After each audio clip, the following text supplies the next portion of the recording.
Hello everyone, we will talk about Johnson Control VFD alarm and error solutions. How we can solve alarm of Johnson VFD. यह video पहले हिंदी में है, बाद में English में है.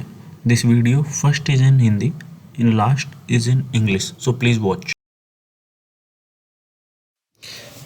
एक एरर कोड है EOV3 regenerative over voltage trip during deceleration और स्टॉप. मतलब जो लाइक रिजनरेटिव ओवर वोल्टेज हो जा रहा है जब हम लाइक या तो डीएक्सेलेशन हो रहा है तब या फिर हम स्टॉप कर रहे हैं उस केस में. तो ये इसका रीज़न क्या होता है, जो हमारे कंट्रोल कार्ड और पावर कार्ड होते हैं वीएफडी में, तो उसमें कुछ अनवांटेड वोल्टेज जनरेट हो जाते हैं, ठीक है, या फिर डीसी जो है वो ओवर वोल्टेज हो जाती है, ठीक है.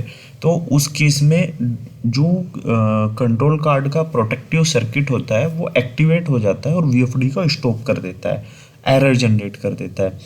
तो इसमें जो अनवांटेड वोल्टेज होते हैं वो लाइक सर्ज वोल्टेज हो सकती है या फिर स्पाइक्स हो सकते हैं या कोई भी दूसरा वोल्टेज हो सकता है जो हमारी जो पीसीबी और सर्किट होता है उसको बर्न कर देता है, ठीक है. तो हम उसको प्रोटेक्ट करने के लिए हम ये एरर जनरेट किया जाता है ताकि हमारी वीएफडी सेफ रहे.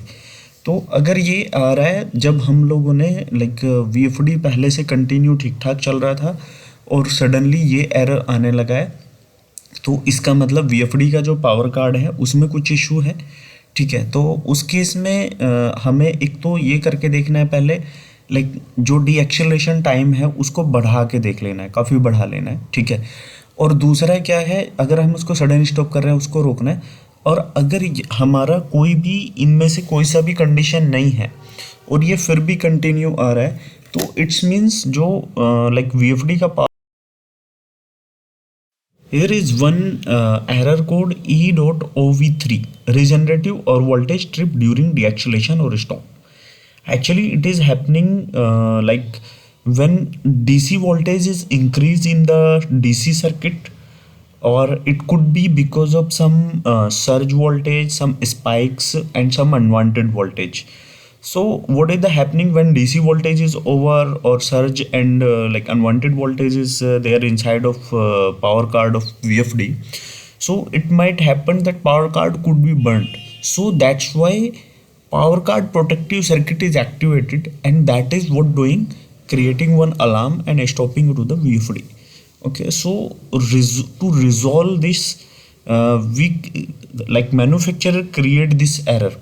So first we have to increase the deacceleration time. We have to increase because of it will take time to stop.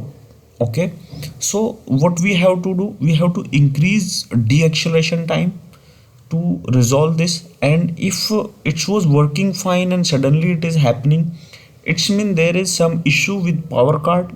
In that case we have to repair power card or we have to replace the VFD. This is solution.